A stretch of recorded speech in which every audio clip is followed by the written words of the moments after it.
नमस्कार दोस्तों, स्वागत है आप सभी का आपके अपने चैनल भक्ति आपके द्वारे पर। मैं हूं आपकी दोस्त लता शर्मा।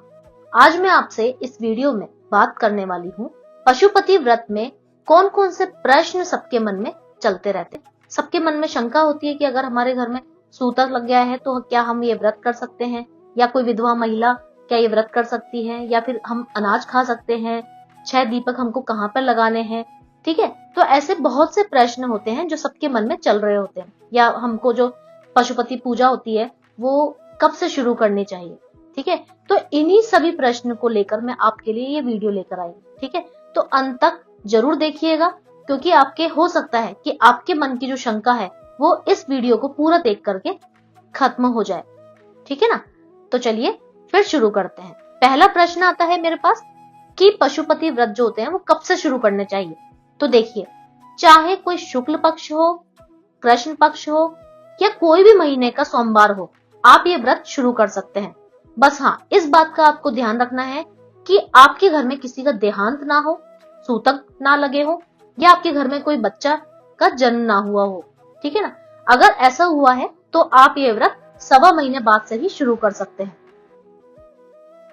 फिर आता है अगला प्रश्न कि दीपक कैसे बनाएं, उसमें क्या क्या डालें।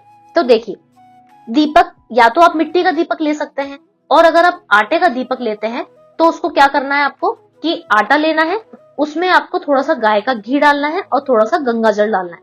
ठीक है, और उसको जो रोटी का आटा बनता है उस तरह से आटा बनाना है, और उसको कोई भी आकार आप दे सकते हैं, गोल आकार दे दीजिए। ठीक है, और उस तरह से वो दीपक बन जाएगा। फिर अगला प्रश्न आता है कि इस व्रत को हमको लगातार करना है या हम बीच में छोड़ सकते हैं।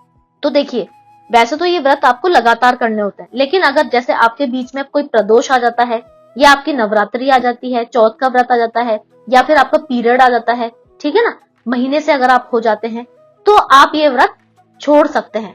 लेकिन इस बात का ध्यान रखिए कि जब भी आप ये व्रत छोड़ते हैं, जैसे आपके पीरियड के समय आप अगर ये व्रत छोड़ते हैं, आप नहीं, भगवान को क्योंकि हमको हाथ नहीं लगाना होता है, तो लेकिन हमको वो व्रत करना होता है, हमको अपना फास्ट करना है, भले ही हम भगवान को हाथ ना लगाएं।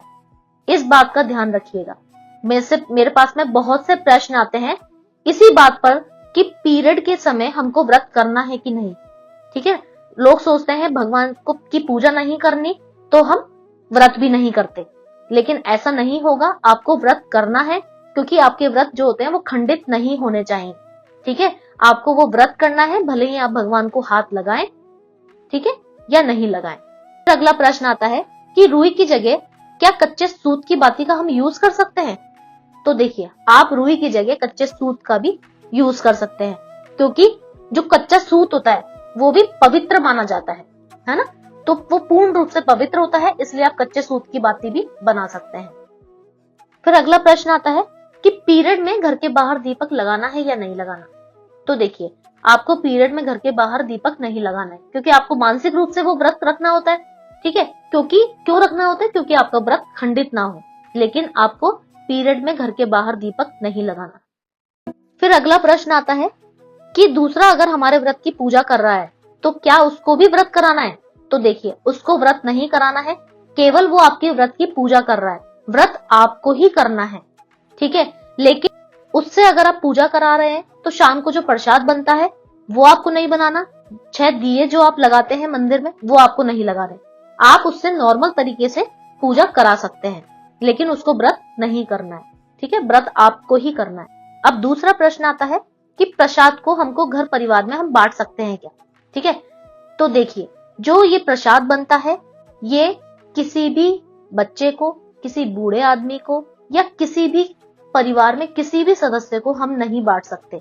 ठीक है, जब आप ये प्रसाद बनाएं तो आप ये ध्यान रखिए कि आप इस प्रसाद को बना करके अपनी जो बर्तन है उसको आप धोने के लिए रख दीजिए, जिससे कोई भी उस प्रसाद को थोड़ा सा भी टच ना कर पाए, उसको टेस्ट ना कर पाए।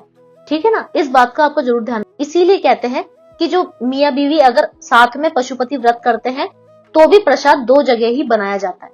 ठीक है, फिर प्रश्न आता है कि क्या हम अनाज खा सकते हैं या नहीं खा सकते हैं। तो देखिए, ये आपके ऊपर डिपेंड करता है कि आपको अनाज खाना है या नहीं खाना है शाम के समय, क्योंकि दिन तक हमको अनाज नहीं खाना होता है, और अगर आपने प्रण लिया है कि हम अनाज खाकर करेंगे, तो आप शाम को अपना जो डिनर होता है, जो आपका रात का खाना होता है, आप वो खा सकते हैं। बस आपको ये ध्यान रखना है कि वो जो खाना है वो सात्विक होना चाहिए, मतलब कोई भी लहसुन प्याज में बना हुआ नहीं होना चाहिए, ठीक है। लेकिन आप दिन तक आपको अनाज नहीं खाना होता है, आपको व्रत वाला खाना ही खाना होता है। आप सेंधा नमक खा सकते हैं, उससे आप कोई चीज बना सकते हैं, मूंगफली वगैरह ये सब कुछ खा सकते हैं, फल फ्रूट खा सकते हैं, लेकिन अनाज आपको शाम के समय ही खाना होता है पूजा करने के बाद, ठीक है। फिर अगला प्रश्न आता है, क्या ये पूजा हम घर में कर सकते हैं? तो देखिए ये पूजा घर में नहीं की जाती, ठीक है। शिव पुराण में बताया गया है कि ये पूजा हमेशा शिवालय में जाकर ही की जाती है, ठीक है। आपको ये पूजा घर में नहीं करनी। फिर आता है कि विधवा महिलाएं क्या ये व्रत रख सकती हैं? जी हाँ, विधवा महिला हो या कोई भी आदमी हो, औरत हो, कोई भी बच्चा हो, जो जिसको भी ये व्रत रखना है वो ये व्रत रख सकते हैं। इसका कोई विधान नहीं है कि विधवा महिला ये व्रत नहीं रख सकती, ठीक है। फिर आता है अगला प्रश्न कि छठा दीपक जो होता है, क्या वो हम मंदिर में जलाकर लेकर के आए या हम घर आकर के जलाएं? तो देखिए, छठा दीपक आपको वहां पर नहीं जलाना, मतलब मंदिर में नहीं जलाना है। आपको छठा दीपक घर पर आकर के अपने सीधे हाथ की तरफ, दाहिने हाथ की तरफ दरवाजे के बाहर जलाना है, मंदिर में वो दीपक नहीं जलाना, ठीक है। फिर आता है अगला प्रश्न, क्या सदाबहार या कोई भी और फूल हम शिवलिंग पर चढ़ा सकते हैं? तो देखिए, आप कोई भी सदाबहार फूल, जो भी उस सीजन का फूल है, आप वो शिवलिंग पर चढ़ा सकते हैं, लेकिन आपको केतकी और केवड़े के फूल के अलावा आप कोई भी फूल शिवलिंग पर चढ़ा सकते हैं, क्योंकि केतकी और केवड़े के फूल को चढ़ाने का विधान शिव पुराण के अंदर नहीं है, ठीक है। आपको वो नहीं चढ़ाने। तो दोस्तों, आशा करती हूँ कि आपको आपके सवालों के जवाब मिल गए होंगे, लेकिन फिर भी अगर आपके मन में कोई प्रश्न है तो आप मुझे इस वीडियो में लिख करके भेजिएगा। मैं अगले वीडियो में उन सभी प्रश्न का उत्तर आपको जल्दी बताऊंगी। तो चलिए, अगर आपको मेरा ये वीडियो थोड़ा भी अच्छा लगा हो तो मेरे वीडियो को लाइक और चैनल को सब्सक्राइब करना ना भूलिएगा। ऐसे ही इंफॉर्मेटिव वीडियो मैं आपके लिए लाते रहूंगी। जब तक के लिए श्री शिवाय नमस्तुभ्यम, श्री शिवाय नमस्तुभ्यम।